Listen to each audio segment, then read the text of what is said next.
जैसा कि आप जानते हैं कि चीन के बारे में अक्सर ये कहा जाता है कि ऐसा कोई सगा नहीं जिसको चीन ने ठगा नहीं।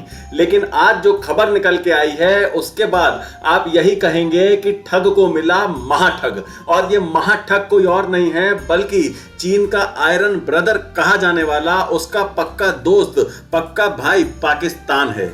चलिए अब पूरा मामला आसान शब्दों में आपको समझाता हूं। दरअसल चीन और पाकिस्तान में यह समझौता हुआ था कि पाकिस्तान में बन रहे चाइना पाकिस्तान इकोनॉमिक कॉरिडोर यानी सीपीईसी के निर्माण के लिए चीन पैसा देगा और बदले में पाकिस्तान चीन को ग्वादर में नेवल बेस बनाने के लिए जमीन देगा। वादे के मुताबिक चीन ने पिछले कई सालों में सीपीईसी और इससे जुड़े हुए प्रोजेक्ट्स के लिए $60 बिलियन से ज्यादा की भारी भरकम धनराशि खर्च की, इस उम्मीद में कि पाकिस्तान उसे ग्वादर में नेवल बेस बनाने देगा। लेकिन चीन को कहां पता था कि अब की बार उसका पाला अपने से बड़े ठग से पड़ा है।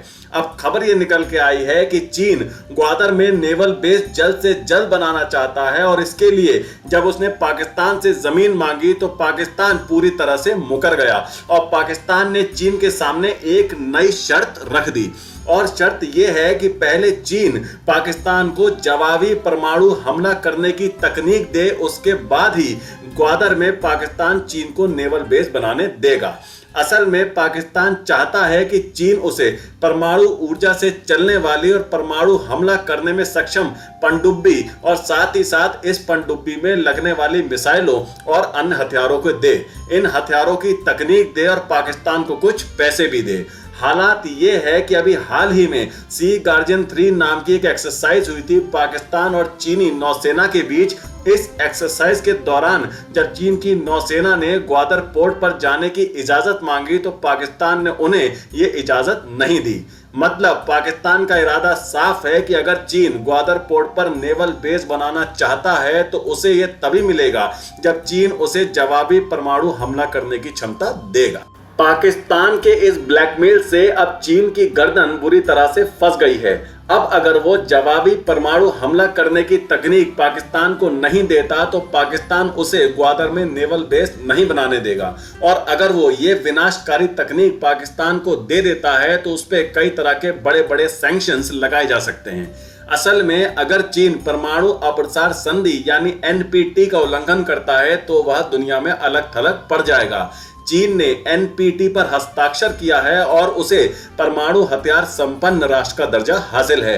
इस संधि के नियम इतने सख्त हैं कि अगर किसी परमाणु हथियार संपन्न राष्ट्र ने किसी गैर परमाणु हथियार संपन्न देश को परमाणु बम, उसकी तकनीक या उससे जुड़े सामान देता है तो उस देश को बहुत बड़े और भयानक आर्थिक प्रतिबंधों का सामना करना पड़ेगा।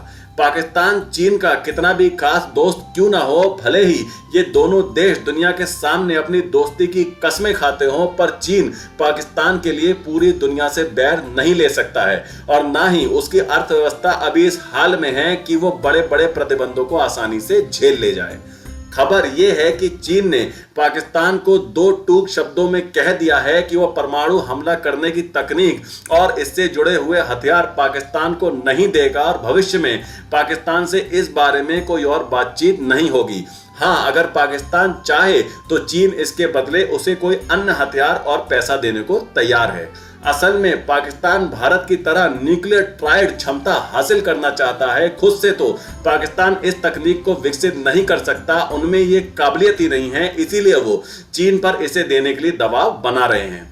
चीन और पाकिस्तान के इस झगड़े से ये बात एक बार फिर से कंफर्म हो जाती है कि इंटरनेशनल पॉलिटिक्स में कोई किसी का सगा नहीं होता, सब देश अपने अपने हित ही पहले देखते हैं। बहरहाल जो भी हो, भारत के लिए निश्चित तौर पर यह एक बहुत ही खुशी की बात है। बस अब भारत, अमेरिका और पूरी दुनिया की इंटेलिजेंस को इस बात पर कड़ी नजर रखनी होगी कि कहीं चीन अनऑफिशियल तरीके से दुनिया की नजरों से छुपकर चुपचाप पाकिस्तान को कहीं कोई न्यूक्लियर टेक्नोलॉजी ना दे दे। जैसे ही इस पर कोई और बड़ी अपडेट निकल के आएगी सबसे पहले आपको मिलेगी इसी चैनल पर। अब आप मुझे जल्दी से कमेंट करके बताएं कि आपका क्या कहना है चीन और पाकिस्तान के इस झगड़े के बारे में। क्या चीन और पाकिस्तान मिलकर इसका कोई समाधान निकाल लेंगे या फिर पाकिस्तान का चीन को ये ब्लैकमेल आगे चल के चीन पाकिस्तान के संबंधों में बड़ी दरार डालेगा?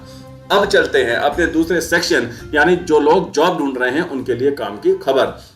Mumbai metro rail corporation limited यानी MMRCL ने assistant general manager, deputy engineer और जूनियर इंजीनियर के लिए योग्य उम्मीदवारों के आवेदन आमंत्रित किए हैं। इन पदों पर 27 नवंबर से मुंबई मेट्रो की आधिकारिक वेबसाइट mmrcl.com पर आवेदन चल रहे हैं, जिसमें अभ्यर्थी आखिरी तारीख 28 दिसंबर 2024 तक ही आवेदन कर सकते हैं। इसके बाद एप्लीकेशन विंडो का लिंक बंद हो जाएगा।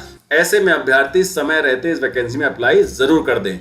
तो आज के लिए इतना ही। वीडियो को लाइक करें, ज्यादा से ज्यादा शेयर करें और बेल आइकन को दबाकर हमारे चैनल को प्लीज अभी सब्सक्राइब जरूर कर लीजिएगा। तो मिलते हैं अगली खबर के साथ जल्द ही। टेक केयर, जय हिंद।